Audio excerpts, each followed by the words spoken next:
আসসালামু আলাইকুম রহমতুল্লাহি ওবারাকাতু। দর্শক শ্রোতা, আপনারা যেখান থেকে দেখছেন, আমরা আমাদের এই ৯ নং ইউনিয়নের ২ নম্বর ওয়ার্ডের মধ্যবর্তী যে রাস্তাটি ৯ নং ইউনিয়ন থেকে ২ নম্বর দিকে চলে গেছে, সেই রাস্তাটি আজও মেরামত করা হয়নি।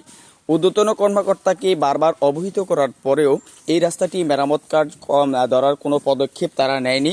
এই রাস্তায় হাজারো ছাত্রছাত্রী এভাবেই প্রতিদিন গমন করে এবং এই অঞ্চলে প্রায় অনেক মানুষ ২ নম্বর ইউনিয়ন থেকে এভাবেই এই রাস্তা দিয়ে যাতায়াত করে হায়দ্রারগঞ্জের উদ্দেশ্যে রওনা দেয়। আর কর্তৃপক্ষকে বারবার জানানোর পরেও কোনো প্রকার পদক্ষেপ না নিয়ে এই রাস্তার বাজেট অন্য রাস্তায় প্রবাহিত করে রাস্তাটির কোনো কাজ ধরেনি এবং করার কোনো পদক্ষেপ নেয়নি। আজ এই রাস্তাটি এই পুকুরের পাড় ঘেঁষে সরু হয়ে যাচ্ছে। পুকুরের কারণে আজ রাস্তাটি মূলত এরকম প্রশস্ত ছিল থাকা সত্ত্বেও পুকুরে ভাঙার কারণে আজ রাস্তাটা চিকন হয়ে ৯ নং ইউনিয়নের ২ নম্বর ওয়ার্ডের মধ্যবর্তী স্থান দিয়ে মেইন রোডে চলে গেছে। এর সামনে রয়েছে ইমাম হোসেন মেম্বার বাড়ি স্টেশন, আর এদিকে রয়েছে এর পূর্ব পাশে রয়েছে লালমিয়া স্টেশন। দোসর সরকারের আমলে, সৈয়দ সরকারের আমলে বারবার এই রাস্তার বাজেট আসা সত্ত্বেও কোনো প্রকার কোনো পদক্ষেপ নেয়নি এই সরকার। তাই আপনারা এবং সৈয়দ সরকারের দোসরদের কবলে পড়ে এই রাস্তাটি কোনো প্রকার ব্যবস্থা নেয়নি। তো আমি বর্তমান সরকারের আমলাদের সদয় দৃষ্টি জ্ঞাপন করছি, আপনারা এই হাজার মানুষের যাতায়াতের এই পথ আপনারা অতি দ্রুত রক্ষণাবেক্ষণের জন্য আপনারা সুব্যবস্থা গ্রহণ করবেন এবং এই মানুষের যাতায়াতের পথকে শুভ এবং সুগোল করার জন্য আপনারা এগিয়ে আসবেন।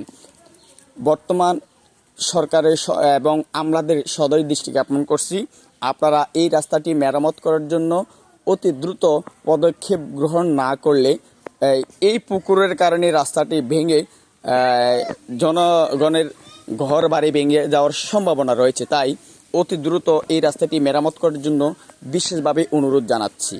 মূলত এই রাস্তাটি হচ্ছে ইমাম হোসেন মেম্বার বাড়ি ২ নম্বর ওয়ার্ড, ইমাম হোসেন মেম্বার বাড়ি থেকে দক্ষিণ দিকে ২ নম্বরে যাওয়ার পথ। এই রাস্তা দিয়ে ইমাম হোসেন মেম্বার বাড়ি স্টেশন থেকে সোজা হয়ে এটা হচ্ছে খাসেরহাটের দিকে রাস্তা গিয়েছে। তবে এই সামনে স্টেশন থেকেই রাস্তাটি পাকা আছে, কিন্তু প্রতিমধ্যেই এই রাস্তাটি কাঁচা থাকার কারণে বর্ষার সিজন বলেন আর অন্যান্য সিজন বলেন এই রাস্তাটি দিয়ে চলাচল খুবই সমস্যার মধ্যে জনগণ। তাই এই অকেজো রাস্তাটি মেরামত করার জন্য আমি কর্তৃপক্ষের সুদৃষ্টি কামনা করতেছি। দেখেন এই রাস্তাটির গর্তগুলো খুবই নাজুক অবস্থায়।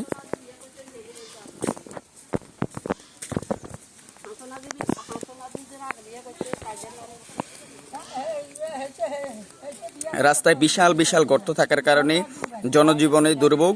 তাই আমরা আপনাদের দেখানোর চেষ্টা করতেছি, বড় বড় গর্ত থাকার কারণে এখান দিয়ে গাড়ি যাতায়াত করতে পারতেছে না, প্লাস জনগণের ভোগান্তির কোনো শেষ নাই।